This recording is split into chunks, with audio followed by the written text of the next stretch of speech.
hindi na po natuloy ang hatol ng Diyos sa kanila. Kung isipin po, napakatagumpay na po sana, no? Mga kapatid, kung tayo po siguro ang gagawa po ng kwentong ito sa aklat na ito, siguro po sa Kabanata 3 na ito na po yung huli nating, o ito na po yung magiging wakas sana, no?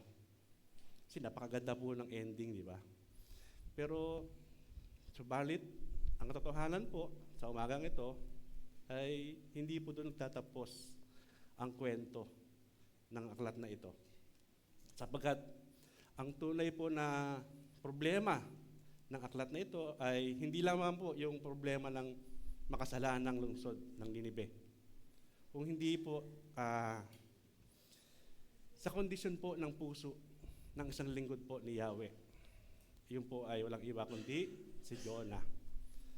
Na kung ating pong tatandaan, na ating natalakay po sa unang talata o unang chapter ng aklat na ito, nakita po natin si Jonas na siya po ay tumakbo o umiwas o tumakas sa presensya po ng ating Panginoong Diyos. At sa chapter 2 po, nakita po natin na siya po ay nanalangin sa kailaliman ng dagat at sa loob ng malaking tiyan ng isda.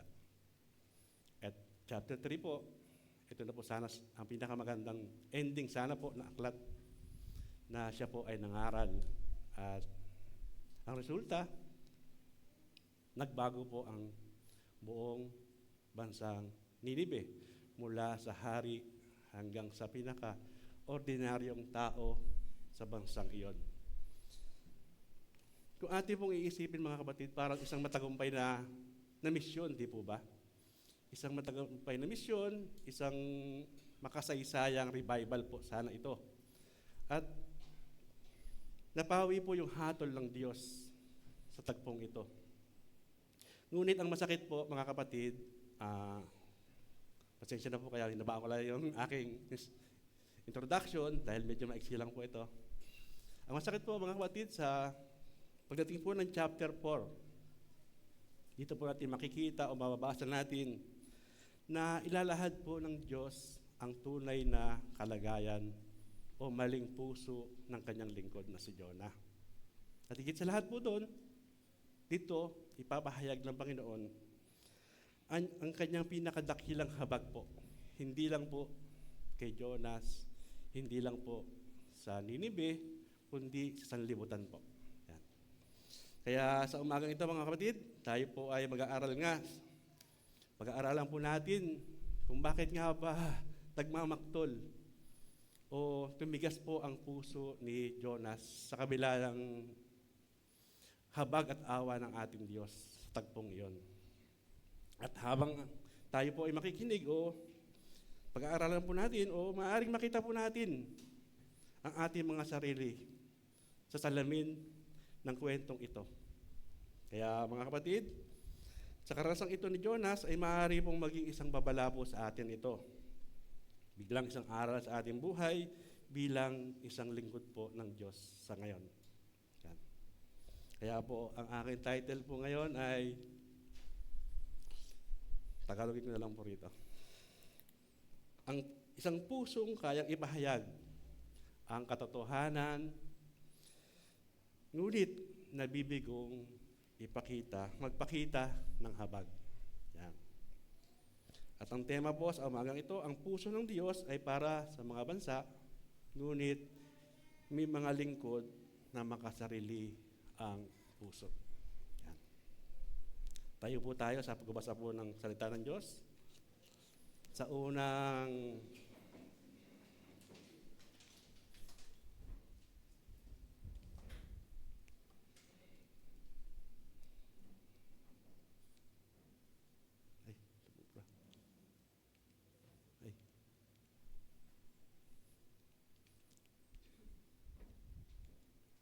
paano doon?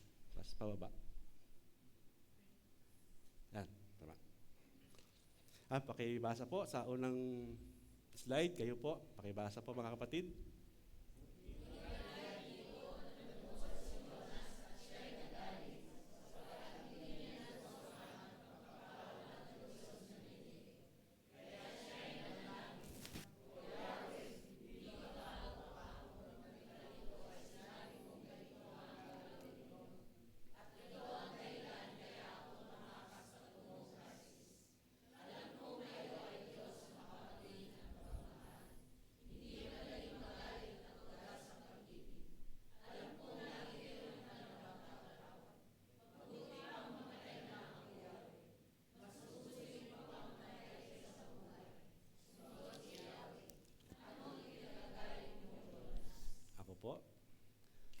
Pagkasabi nito, lumakad si Jonas papunta sa silangan ng lungsod at naupo. Gumawa siya ng isang silungan at doon hinintay kung ano ang mangyayari sa lungsod. Pinatubo ng Diyos na si Yahweh sa may tabi ni Jonas ang isang malagong halaman na nagbibigay lilim. Naglilim sa kanya. Labis naman itong ikinagalak ni Jonas. Ngunit kinabukasan, ang halaman ay pinasira ng Diyos sa isang uod at ito'y natuyo. Sumikat ng matindi ang araw at umihip ang nakakapasong hangin. Halos mahilo si Jonas sa tindi ng init, kaya sinabi niya muli, mabuti pang mamatay na ako. Kayo po?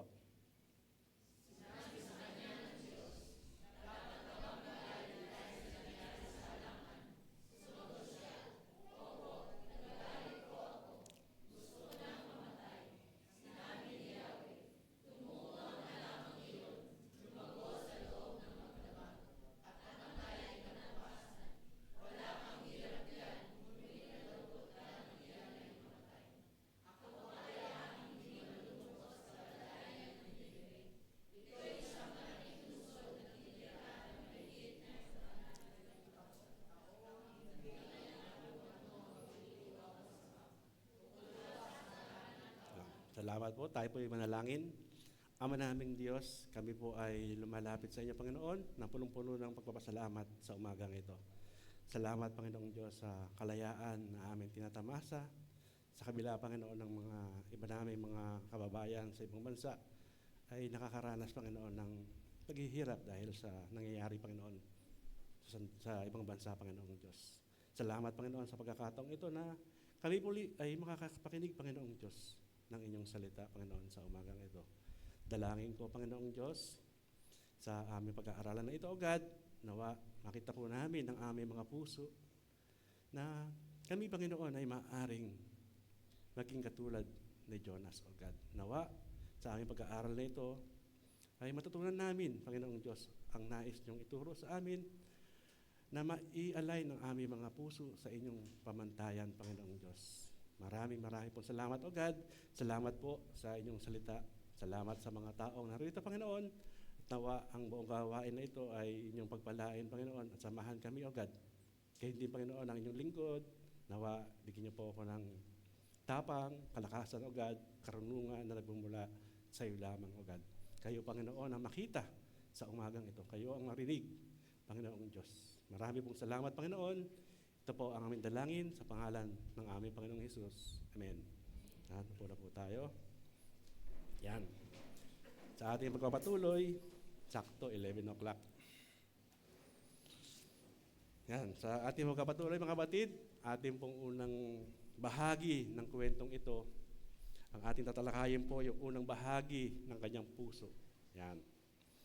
Sa verse 1 to 4, yan po ang ating ang galit na nagpapakita ng problema sa puso. Yan. Sa halip po na magdiwang si Jonas sa katagumpayan na kanyang pagmimisyon sa bayan ng Ninive, ano po naging reaksyon po ni Propeta Jonas? Kabaligtaran po ang nangyari. Hindi po siya natuwa. Yan. Hindi rin po siya nagpasalamat sa Panginoon. Hindi rin po siya sumamba sa Panginoon. Kung isipin po natin, isang tagumpay na misyon ang kanyang ginawa. Dapat siya po ay nagagalak at nagpupuri. Di po ba? Sabi nga po sa talata 1, sa verse 1, sabi po rito, ngunit dahil dito, nalungkot si Jonas at siya'y nagalit sapagat hindi niya nagustuhan ang pagpapatawad ng Diyos sa Ninive. Pansinin po natin yung salitang lubhang kinalungkot ito ni Jonas, mga kapatid. Sa original po na Hebreo, na salitang Hebreo, ito po ay ekspresyon ng hindi lamang po isang simpleng kalungkutan. Ito po yung nagpapahiwatig na malalim na pagkamuhi at matinding galit. Yun po yung parang pinapakita rito sa verse 1 na to. Kaya mga kapatid, sa literal na diwa, para kay Jonas po, ang ginawa ng Diyos ay isang parang malaking pagkakamali. Yan, sabi nga dyan. Isang malaking pagkakamali. Dahil sa pananaw po niya, sa paningin niya, ang habag po ng Diyos ay isang malaking problema. Ang kaligtasan ng Ninibe ay tila isang trahedya sa kanyang buhay. At ang higit sa lahat, ang biyaya po ng Diyos ay parang isang masamang bagay na nangyari sa kanyang buhay. Parang sa madaling salita po, parang ganito po. Ang hawag ng Diyos ay naging sanhi pa ng pagkakatisod ng propeta ng Diyos. Parang ganun po ang lumalabas. Yan. At dito, makikita po natin ang malalim na problema ng puso ni Jonas. Hindi po sa ginawa ng Diyos, kundi dahil sa puso ni Jonas. Ang tanong po ngayon, bakit gano'n na lamang ang kanyang galit? At bakit gano'n na lamang katindi ang kanyang nararamdaman? O gano'n ang kanyang reaksyon sa matagumpay na mission niya? Yan. Maaring, may 3 pong dahilan na ang kanyang galit. Yan. Sabi dyan, gaya ko dyan, historical reason, theological reason, personal reason. Yan. Sa una, ito po, ang maaaring unang posibleng dahilan ng kung bakit nangingitkit sa galit si Jonas. Ang historical reason o kasaysayan o sugat ng kasaysayan. Alam po natin, di ba, ang Ninibe, ang kapitolyo ng Assyria sa mga panahon nilang iyon. Kilala po sila sa kanyang kalupitan, sa karahasan, at higit sa lahat sa pananakop ng bansa. Kaya para po sa bayang Israel, sila po ay mga kaaway at mananakop. Yan po ang unang dahilan. Kaya para po kay Jonas, ang mission po sa papunta sa Ninibe ay hindi lamang isang pangangaral po na gawain. Sa tingin po ni Jonas ito po ay pagpunta sa lungsod ng Ninibe sa kanyang mga kaaway. Parang pagpunta niya ron, parang pupuntahan niya po yung mga kaaway ng Israel. Yan. Parang yun po ang nasa isip niya. Parang iniisip po niya, ang kaligtasan ng Ninibe ay tila isang pagtataksil po sa bayang Israel. Dahil siya nga po ay isang Israelita. Kung di ako nagkakamali, sa 2 Kings, sa panahon ni Jeroboam II na anak ni Nabat, parang siya yata yung propeta ron, di ba, Pastor? Yan. Na maaaring siya nga dahil sabi ron, anak ni Amitay. Siya rin yun. Kaya siguro, kaya ganun po ang kanyang pakiramdam. Dahil tinuturing niya ito na isang kaaway. Kung titingnan po natin, mga kapatid, parang may dahilan nga po si Jonas, di po ba? Kung kayo po ang nasa kalagayan o sapatos ni Jonas, siguro bilang isang tao, ganun din po ang ating mararamdaman. Tama po ba? Dahil ang sugat po ng kasaysayan ay talagang totoo po. Ang sakit po na dala ng mga kaaway ay hindi madaling kalimutan. Tama po ba, mga kapatid? Mga hinanakit natin sa isang tao ay hindi madaling kalimutan kung ang ating puso ay mali. Yan. Ngunit mga kapatid, dito po natin makikita ang mas malalim na problema ni Jonas. Ang problema niya po ay hindi lamang historical o hindi lamang tungkol po ito sa sugat ng nakaraan. Maaaring sa pangalawang dahilan po, yan. Maaaring sa pangalawang dahilan po ng kanyang tindi ng galit sa kanyang puso ay isa po ito. theological reason o tama po ang doktrina pero mali ang puso. Right doctrine, wrong heart. Kung papansinin po natin yung panalangin ni Jonah sa verse 2, dito makikita po natin ang kanyang panalangin. Ito po ang sinasabi sa panalangin ni Jonas. Alam kong kayo ang Diyos na mahabagin at mapagmahal, hindi madaling magalit at wagas ang pag-ibig. Alam kong lagi kayong handang magpatawad. Dito makikita po natin na talagang alam ni Jonas ang karakter ng Diyos, di po ba? Dahil sa kanyang panalangin, alam niya ang Diyos ay gracious nga, compassionate, slow to anger, and abounding in love. Ang totoo po, hindi po ignorante si Jonas sa teolohiya. Ang problema niya ay hindi po kakulangan sa kaalaman. Ang tunay na problema niya, ano po ang kanyang tunay na problema? Ang pagtutol sa habag ng Diyos. Yan po ang kanyang problema. Kung isipin natin, tama po ang doktrina, ngunit mali po ang kanyang puso.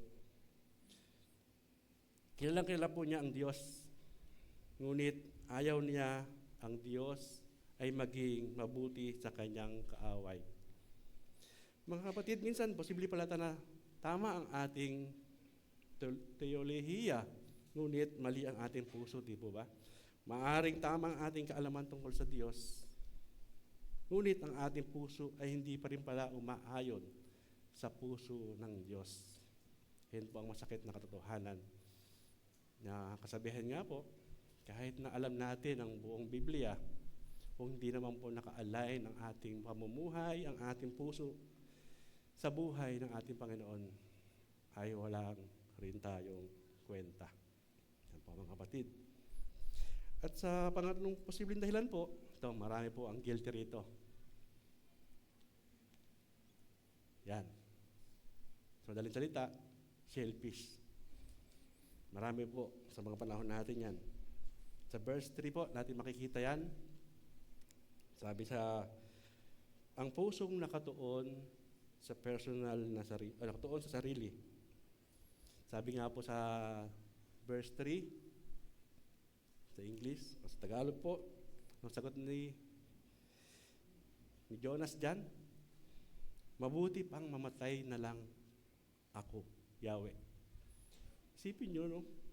Isa kang propeta, kinakausap ka ng Diyos. Ganun ang iyong ekspresyon.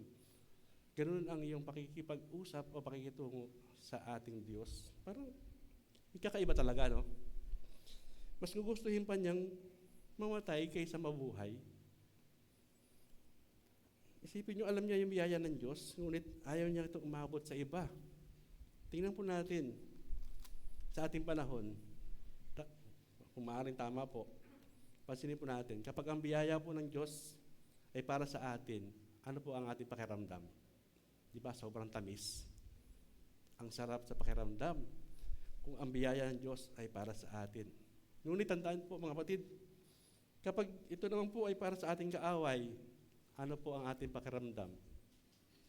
1 kilong ampalaya po ba? Sobrang pait. At dito po nahahayag ang tunay na kalagayan ng ating puso.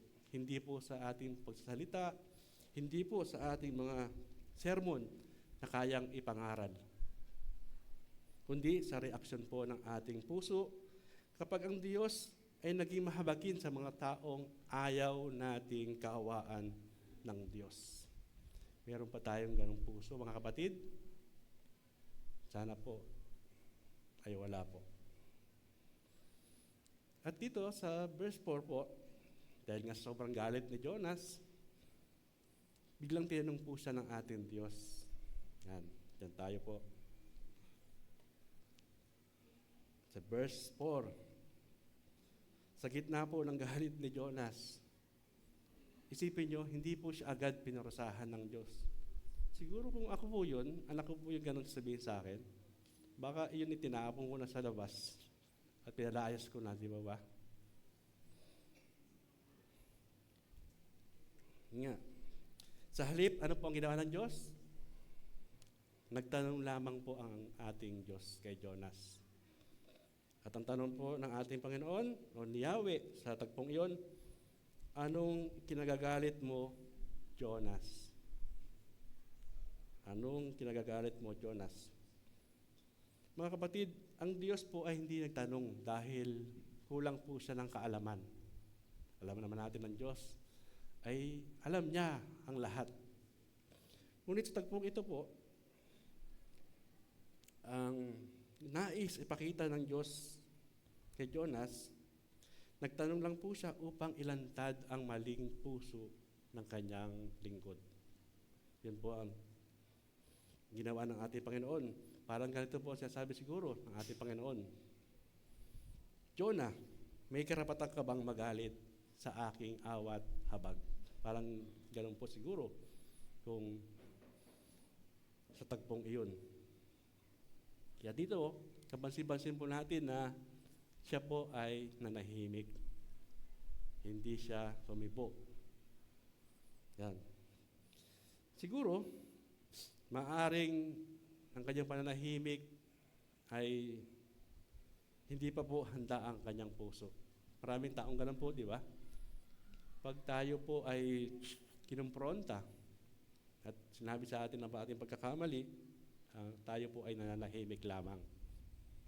Maaring sa kanyang pananahimik, alam niya po ang kanyang galit. Alam niyang mali ang kanyang galit. Maraming taong ganito. Pag ikaw po ay nasabihan at na-realize mo na ikaw ay mali, tatahimik ka na lang po, di po ba? Ang katahimikan ay isang depensa ng kanyang puso sa mga tagpong ito. May mga sandali po sa buhay natin na kapag kinatok ng katotohanan ng ating puso, mga kapatid, hindi po tayo agad nagsisisi. Pagkus sa halip, tahimik muna tayo nakikipagbuno sa ating kalooban. Parang, siguro, alam nyo na siguro kung ang ibig sabihin ko ron. Di ba, minsan ganun tayo pag nag-aaway sa isip natin, mali pala ako, hindi, parang ganun, nakikipagbuno pa. Parang gusto pa nating ipakita na tayo ay tama. Parang ganun yun, kaya siya nananahimik. Yan. Mga kapatid, minsan, ang pinakamakapangyarihan po ng paraan ng Diyos upang baguhin tayo ay hindi po parusa. Kundi isang tanong na tumatagos sa ating puso. Yan po, mga kapatid. Kaya kung meron kayong mga anak, pag sinesermonan nyo at tumatahimik, alam nyo na po ang dahilan bakit po siya nananahimik at hindi sumasagot sa inyo. Yan. Sa ating pong aplikasyon, sa unang bahagi ng puso ni Jonas, yan mga kapatid, minsan ang galit po ni Jonas ay galit din natin, di ba? Kapag may tao pong nakasakit sa atin, kapag may taong gumawa ng mali sa atin, nahihirapan tayong tanggapin na maaari pala silang kaawaan at patawarin ng ating Diyos. Kasi mas gusto nating managot sila. Mas gusto nating maramdaman nila ang sakit na ating naranasan o naramdaman. Pero pinapaalala po sa atin sa bahaging ito na kahit ang mga taong nakasakit sa atin ay maaari rin pong kaawaan at patawarin ng Diyos.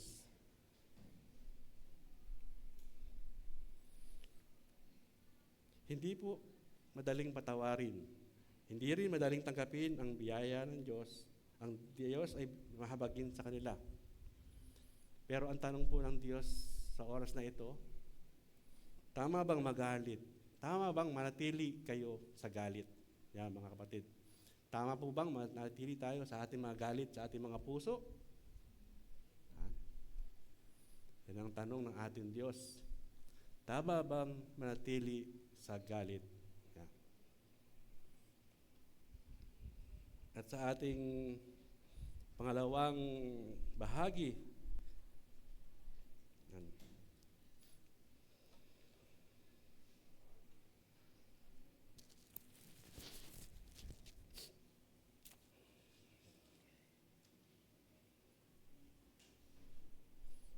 Sabi diyan, ngunit hindi nga sumagot si Jonas, di po ba?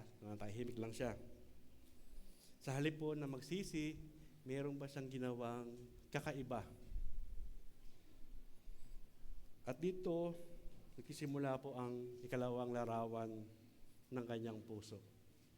Sabi diyan, isang pusong mas mahal ang sariling ginhawa kaysa sa habag ng Diyos. Yan. Sa verse 5 po, yan, verse 5. Ang pusong naghihintay po ng hatol sa halip na awa o mercy. Pagkatapos po ng galit ni Jonas, ano po ang ginawa ni Jonas? Naglakad patungo sa labas ng lungsod o sa silangang lungsod. At siya po ay gumawa ng kubol. Tama ba, kubol? Kubol o silungan.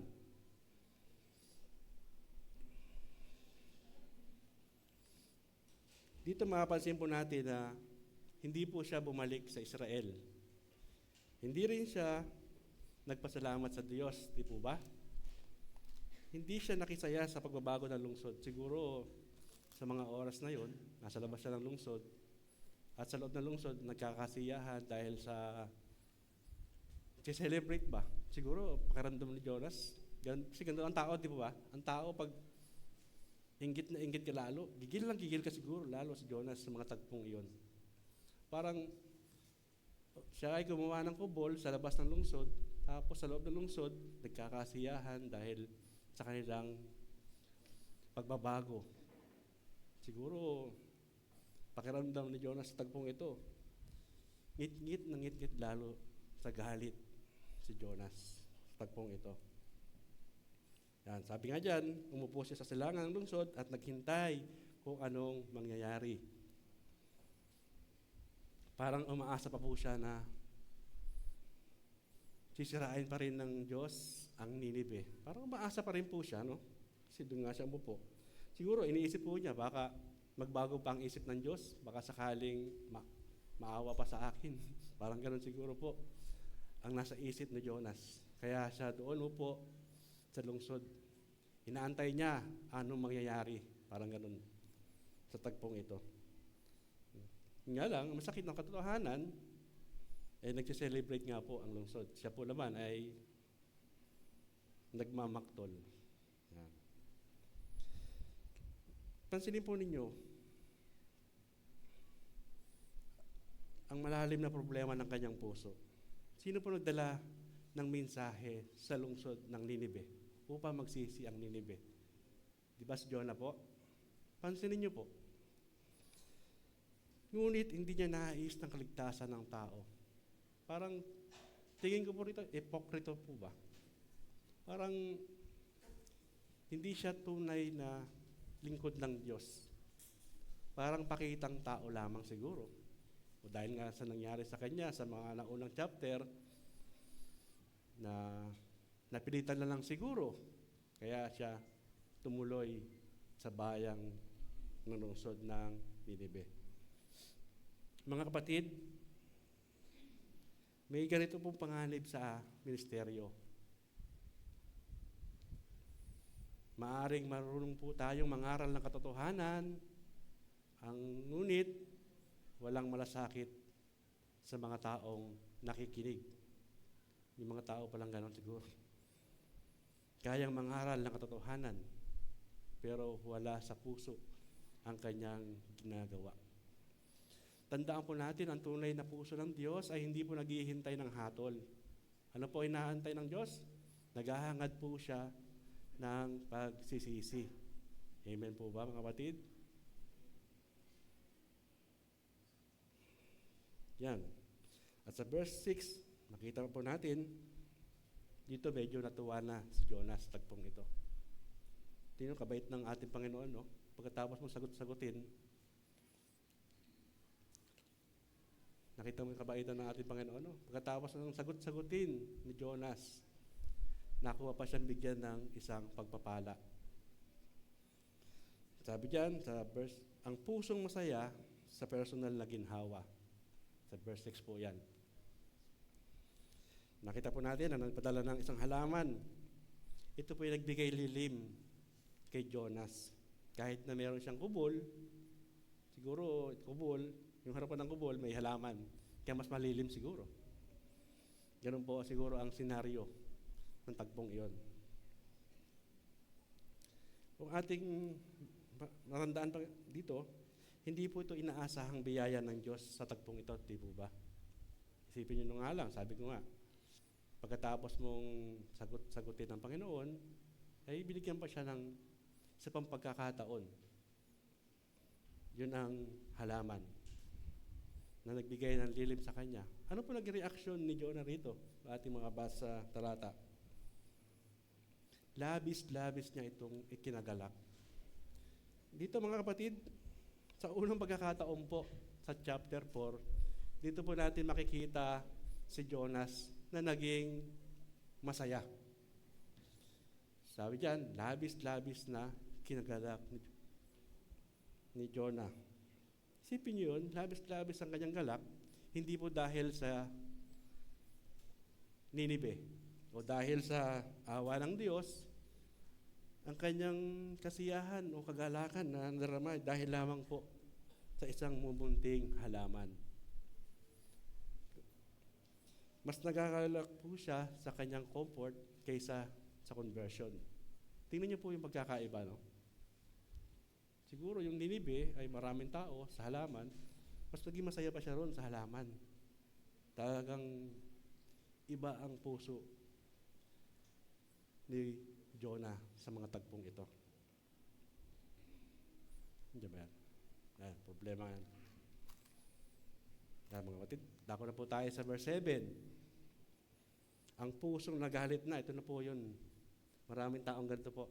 Pag nawawala na po yung comfort natin sa buhay, ang pusong nagagalit kapag nawala ang ating comfort. Yan.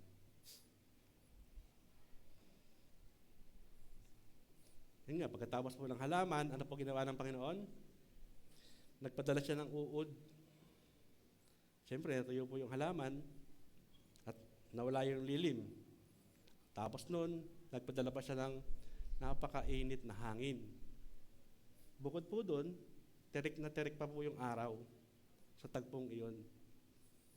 Kaya ating mapapansin dyan, muling nagalit po si Jonah. Nagalit po siya. Sabi niyan, mabuti pang mamatay na ako. Grabe talaga ang puso ni Jonah rito. No? Sa pangalawang pagkakataon, sinabi niya po uli ang salitang, mabuti pang mamatay na ako. Yan. Hindi po siya nalungkot sa maraming tao sa Ninibe na maaaring maparusahan. Ngunit gusto niya itong mamatay ngunit gusto niyang mamatay dahil lamang sa isang halaman. Mga kapatid, dahil lamang sa isang maliit na halaman, mas gusto pa niyang mamatay. Talagang napakalalim ng problema ni Jonas. Mas mahalaga, minsan mga kapatid, madalas mas iniingatan po natin kasi ang sarili nating kapakanan kaysa kaligtasan ng iba. Ganun po talaga ang likas tao eh. Mas mahalaga sa atin ang ginhawa. Di po ba? Pag nawala nga yung aircon natin, baka sa konti init, di ba? Meron na tayong meron na tayong konting maririnig. Di ba? Mas mahalaga sa atin ang ginhawa kaysa sa biyaya ng Diyos. Kaya sa pangalawang pagkakataon, muli po nagtanong ang Diyos. Dito na po tayo sa verse 9.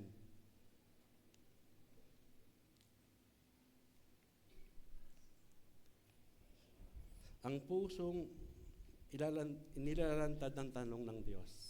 Yan. Ang pangalawang katanungan ng ating Diyos kay Jonah. Sinabi po ng Diyos sa talatang ito, dapat ka bang magalit dahil lamang sa halaman? Ano po ang naging sagot ni Jonas? Yun yung matatandaan sa ating mga binasa kanina. Andiyan na po. Mas maganda, Tagalog eh. Oo, nagagalit po ako. Yan po ang sagot ni Jonah sa ating Panginoon, kay Yahweh. Ganito po katigas ang puso ng mga tao, di po ba? Minsan, ang problema po ay hindi kakulangan sa kaalaman.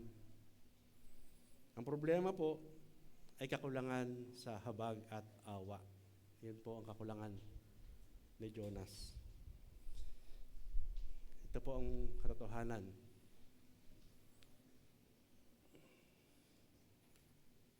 Minsan mga kapatid, mas delikado pa ang pusong banal na walang habag kaysa sa pusong makasalanan na handang magsisi. Yan mga kapatid. Yan ang talagang katotohanan. Kaya minsan nga sa buhay natin, di ba, sa simpleng pangyayari ng buhay natin, sa isang simpleng maliit na pagkawala, o isang bagay na hindi nasunod ang gusto natin, doon po lumalabas ang tunay na ugali at laman ng ating puso.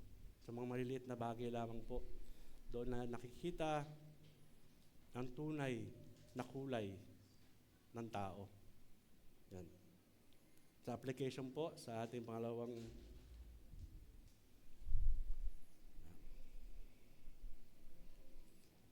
mga kapatid, sa panahon natin ngayon, madali pong tayong maapektuhan kapag nawala ang ating comfort.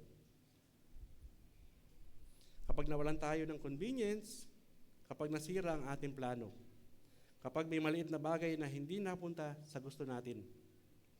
Pero, madalas, hindi tayo kasing apektado kapag ang mga tao sa paligid natin o sa ating mga kapatid, kamag-anak, pamilya, ay nalalayo na sa Diyos. Mas mabilis po tayong magreklamo sa nawalang ginhawa kaysa sa malungkot sa mga kaluluwang nangangailangan ng awat habag ng Diyos. Ito po ang hamon sa atin mga kapatid. Huwag nating hayaang mas mahalaga sa atin ang comfort kaysa sa mga kaluluwang mahal ng Diyos sa panahon natin ngayon. Yan. Tayo po ay nasa huling bahagi na po ng aklat na ito. At ito na po ang huli nandito na po ang pinaka-climax ng kwento ni Jonah. And verse 10 to 11, sa Tagalog, ang tanong ng Diyos na iniwan niyang walang sagot. Mga kapatid, ang buong chapter po ay unti-unti tayo hinahanda ng Diyos para sa isang makapangyarihang aral po, mga kapatid. At sa huling 2 talata na ibinibigay ng Diyos ang pinakamahalagang tanong sa aklat na ito. Ang una, ang maling habag ni Jonah sa verse 10, sinabi ng Diyos, naawa ka sa halaman. Ngunit, pansinin po natin ang halaman. Hindi niya po ito tinanim, hindi niya po ito pinalago, hindi niya po ito pinaghirapan. At higit sa lahat, isang gabi lang po ito tumubo at isang gabi lang ito nawala. Ngunit, labis-labis kang nagalit nang mawala ito. Totoo na may habag po si Jonas sa kwentong ito. Ngunit, sa halaman. May habag naman pala ba si Jonah? Sa halaman nga lang po ang kanyang habag. Ngunit wala siyang habag sa isang lungsod o isang bansa. At pangalawa, ang dakilang habag ng Diyos sa lungsod. Sa verse 11 po mga kapatid. At sinabi ng Diyos, ako pa kaya ang hindi malulungkot sa Ninibe? Mahigit 120,000 na katao ang naroon. Mga taong hindi pa po nakakakilala sa katotohanan. At dito makikita po natin ang puso ng Diyos. Ang Diyos ay Diyos ng awa at habag. Hindi lamang para sa Israel po, kundi pati sa Ninibe. Sa ating panghuli, mga kapatid, ang tanong po ng Diyos na bukas hanggang ngayon, napansin niyo po ba na kung papaano nagtatapos ang aklat na ito? Napansin niyo ba na walang sagot si Jonas? Walang paliwanag kung nagbago nga ang kanyang puso, di po ba? Walang nakasulat na repentance ng propeta. Basta ang huling labasan natin ay ang tanong ng Diyos, hindi ba dapat akong mahabag sa Ninibe? Yan. At pagkatapos po noon, katahimikan, parang biglang natapos na po ang kwento, di po ba? At parang iniwan tayo ng Diyos sa isang sandaling pag-iisip. Dahil ang tanong pala na yon ay hindi lamang para po kay Jonas. Ang tanong na iyon ay para po sa bawat lingkod ng Diyos, sa bawat iglesia, at sa bawat henerasyon.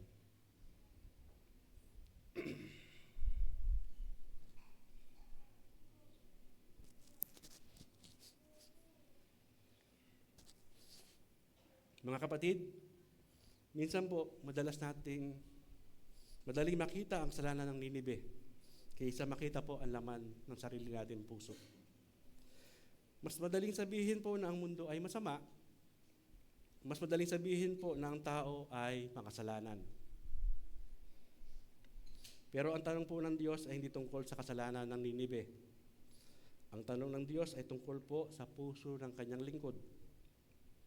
Kaya ang tanong po sa atin, may puso ba tayo na katulad ng puso ng Diyos? Amen po ba? Walang sumagot, Pas? Ang Diyos po ay may habag sa mga taong naliligaw. Yan po ay talagang tunay. Ang Diyos ay may habag sa mga taong hindi pa nakakakilala sa Kanya. Ang Diyos ay may habag kahit sa mga taong sa tingin po natin ay hindi karapat-dapat sa awat kapatawaran. Ito mga kapatid, kung iisipin po natin ang Ebanghelyo, hindi ba ganun din po ang ginawa ng Diyos sa atin? Tayo rin po ay naligaw, tayo rin po ay makasalanan, tayo rin po ay karapat-dapat hatulan. Ngunit, hindi po tayo agad hinulan ng Diyos, sa halip, ano po pinakita ng Diyos sa atin? Ipinakita niya ang kanyang habag at pinadala po ang ating Panginoong Hesus. At sa krus, ipinakita niya kung gaano kalalim ang kanyang pag-ibig sa mga makasalanan tulad natin. Sa madaling salita po, sa krus, nagtagpo ang habag at ang katarungan. Yan po. Kaya ngayon po, habang iniisip po natin ang huling tanong ng Diyos sa aklat na ito,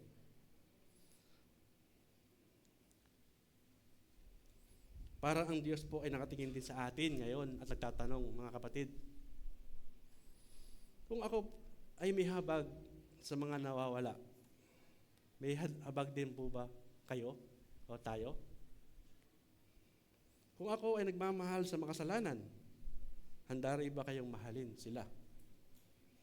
Kung ako ay naghahanap sa mga naliligaw, handa rin ba kayong lumapit sa kanila? Mga kapatid, alam po natin, ang aklat ni Jonas ay hindi po nagtatapos sa sagot ng propeta. Ito po ay nagtatapos sa isang malaking tanong. Isang tanong po na naghihintay mula saan po? Mula sa atin, bawat isa. Kaya mga kapatid, sa ating pangwakas, sa ating konklusyon,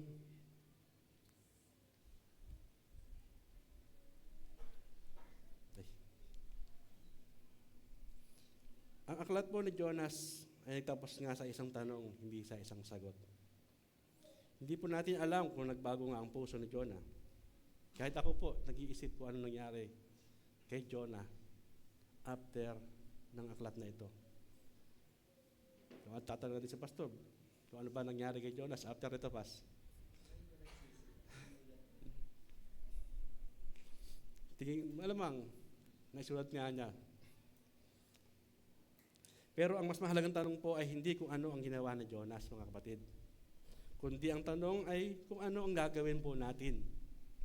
Kung ang Diyos ay may habag nga sa mundong ito, kung ang Diyos ay patuloy na naghahanap ng mga taong maliligtas, ang tanong po sa atin, ang puso ba natin ay magiging katulad ni Jonas, na makitid at makasarili? O magiging tulad po tayo ng Diyos, malawak, mahabagin, at handang magpatawad? Sapagkat hanggang ngayon po, ang tanong ng Diyos ay patuloy na nangingibabaw. Dapat ba akong hindi mahabag? Salamat po, mga kapatid.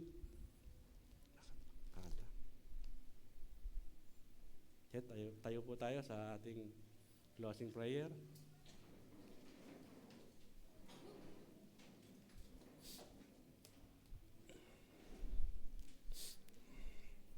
Ama naming Diyos, kami po ay patuloy na nagpapasalamat, Panginoon, sa mga sandaling ito, Panginoon. Salamat, Panginoon, sa inyong salita na patuloy na nagbibigay, Panginoong Diyos, ng aral sa bawat isa po sa amin, O God. Salamat, Panginoon, sa aklat na ito na aming napag-aralan, Panginoon, at nakita po namin ang aming mga puso, ang aming mga buhay na maaaring maging tulad ng isang Jonas, O God. Salamat, Panginoong Diyos, na patuloy ang iyong pag-ibig po sa amin. Salamat sa inyong kapatawaran na patuloy na pinagkakaloob po, Panginoon. Salamat po sa umagang ito, sa inyong pagsama po sa amin, sa katagumpayan ng gawain na ito, O God. Kami po ay taus-pusong papasalamat sa inyo. At dalangin po din namin, Panginoon, sa buong linggo na ito, ay samahan niyo po kami, O God, at pagkalooban ng kalakasan, tapang, upang sa hamon ng aming mga buhay, ay ito yung papagtagumpayan namin, Panginoong Diyos. At bigyan niyo nawa kami, Panginoon, ng karunungan, kaaliwan, kagalakan sa aming paglilingkod sa inyo, O God. Maraming pong salamat sa pangalan ng aming Panginoong Hesus. Amen. Amen.